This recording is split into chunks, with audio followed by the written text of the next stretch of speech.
Welcome back to my channel. Today's topic is fetal circulation. During pregnancy, the unborn baby, that means fetus, depends on its mother for nourishment and oxygen. Since the fetus doesn't breathe air, his or her blood circulates differently than it does after birth. During this time, the placenta is an organ that develops and implants in the mother's womb during pregnancy. The unborn baby is connected to the placenta by the umbilical cord, and this placenta is giving all the nutrition to the fetus. All these necessary nutrition, oxygen, and life support from the mother's blood goes through the placenta and to the baby through blood vessels in the umbilical cord. The waste products and carbon dioxide from the baby are sent back through the umbilical cord, blood vessels, and placenta to the mother's circulation to be eliminated. While the baby is still in the uterus, his or her lungs are not being used. The baby's liver is not fully developed. Circulating blood bypass the lungs and liver by flowing in different pathways and through special openings are called shunts. There are three special shunts present in fetal circulation: ductus venosus, ductus arteriosus, and foramen ovale. Including these, there is two special structures are also present in fetal circulation. They are umbilical vein and umbilical arteries. We already discussed about the special structures such as umbilical vein, umbilical arteries, foramen ovale, ductus venosus, and ductus arteriosus.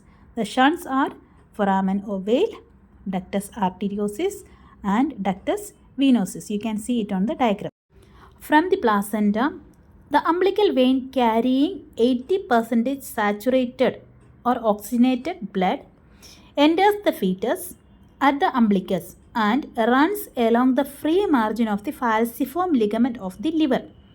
In the liver, it gives off branches to the left lobe of the liver and receives the deoxygenated blood from the portal vein. The greater portion of the oxygenated blood mixes with some portal venous blood, short circuits the liver through the ductus venosus. You can see the above portion of the ductus venosus here. So from the liver, the 80% saturated blood, it is mixing with the portal vein and it will become minusing. That means 70% of deoxygenation, and it is going to the inferior vena cava through the ductus venosus, and it will be reached to the right atrium of the fetal heart. And from the right atrium of the fetal heart, it is passes through the foramen ovale to the left atrium. So you can see in this diagram, from the right atrium, the blood is passes through the foramen ovale to the left atrium, and it is going down from the left atrium to the left ventricle.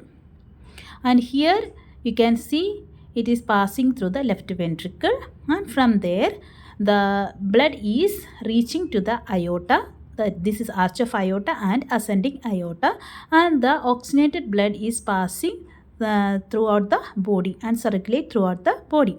At the same time, deoxygenated blood is collected from the superior vena cava. That means 40% of oxygenated blood.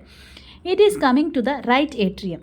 The special structure of right atrium, it will not allow to the mixing of oxygenated and deoxygenated blood inside the right atrium, and this deoxygenated blood coming to the right atrium through the right ventricle, and it is passing through the pulmonary artery. Only 1% of blood is going to the lungs for the development of the both lungs, and 99% of blood is going through the ductus arteriosus to the aorta.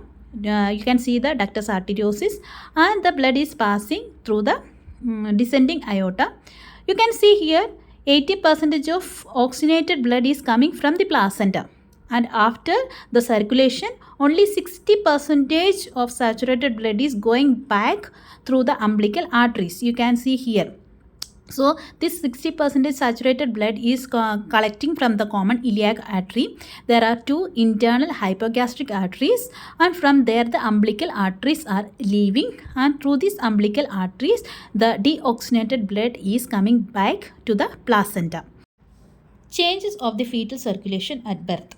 The hemodynamics of the fetal circulation undergoes profound changes soon after birth due to cessation of placental blood flow and initiation of respiration. The changes are closure of umbilical arteries. The functional closure is almost instant. The actual obliteration takes about 2 to 3 months. Closure of umbilical vein. The obliteration occurs a little later than the arteries. Here, after the obliteration, the umbilical vein forms ligamentum teres. Closure of ductus venosus. The ductus venosus becomes ligamentum venosum. Closure of ductus arteriosus, whereas functional closure of the ductus arteriosus may occur soon after the establishment of pulmonary circulation. The anatomical obliteration takes about 1 to 3 months and becomes ligamentum arteriosum. Closure of foramen ovale. The functional closure occurs soon after the birth, but anatomical closure occurs in about 1 year time. Within 1 or 2 hours following birth, the cardiac output is estimated to be 500 ml per minute and the heart rate varies from 120 to 140 per minute. Thank you, class.